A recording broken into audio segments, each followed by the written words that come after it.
ब्रह्मचर्य धारण करने वाले कोई बादाम हलवा और घी की जरूरत ही नहीं भाई, बिल्कुल सच्ची मानिए।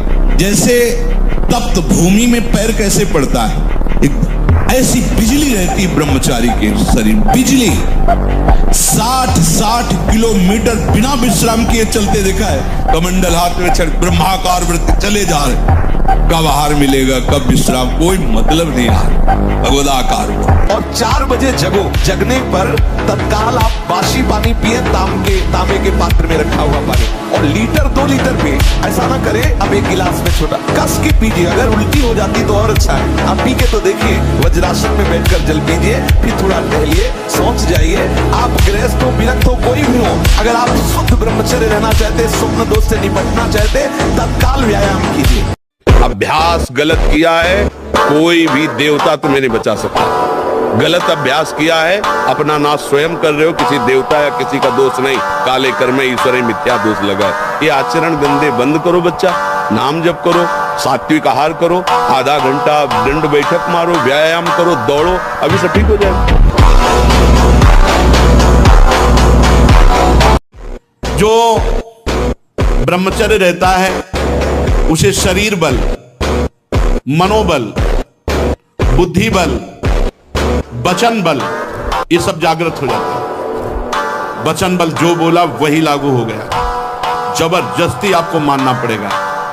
और मनोबल जो संकल्प किया अंदर, वही बाहर क्रिया प्रारंभ हो गई, वही दिखाई देने लगा। देह बल, रात दिन मेहनत करो फिर भी थकान नहीं। बाल्यावस्था का वीरपात बिल्कुल जीवन को नष्ट कर देता है। और यहाँ बच्चे खिलवाड़ में 2-2, 3-3 बार रोज, अब क्या होगा उनका, हड्डियों तक की सामर्थ्य नष्ट हो जाएगी। कुछ दिनों बाद देखना बंद हो जाएगा, ऐसे चौंधियाने लगोगे, खड़े होने में चक्कर आएगा, कमर दर्द करेगा, पैरों में टूटन बनी रहेगी, दिमाग में टेंशन बनी रहेगी, पढ़ोगे तो कुछ याद नहीं रहेगा, स्मृति नष्ट होने लगेगी, एक नास्तिकता छा जाएगी। देखो ब्रह्म मुहूर्त में उठ के देखो आप 4 बजे उठिए, थोड़ा जल पीजिए, सोच जाइए, फिर इसके बाद कपड़ा पहनिए पवित्र होके, और फिर दौड़ लगाइए, दंड बैठक मारिए, थोड़ी देर घंटा आध घंटा नाम जप कीजिए, भगवत ध्यान कीजिए, और फिर अपने काम में चले जाइए। देखो आपका चेहरा, आपका जीवन प्रकाश में रहेगा। आजकल बहुत बड़ा खतरनाक चल गया है स्मार्ट मोबाइल, इंटरनेट। उसमें क्या है कि बहुत से बच्चे विषयाकर्षण के कारण गंदी फिल्में, जिनमें हमारा शास्त्र आदेश करता है किसी भी पक्षी को भोग करते न देखे। भागवत अन्य शास्त्र भी आदेश करते हैं कोई भी जीव यदि भोग कर रहा हो तो हम ना देखें, और हम मनुष्यों का भोग देखें उसमें। हम सोचे कि हमारा आप कोई क्रिया ना करो, केवल गंदे वो भोग संबंधी चित्र देख लो, तो आपके मन में जो संस्कार बन रहे हैं, जो कामोत्तेजक भाव बन रहे हैं, वो आपको ब्रह्मचर्य नहीं रहने देंगे। सोते जागते उठते बैठते आपका वीर स्खलित हो जाएगा।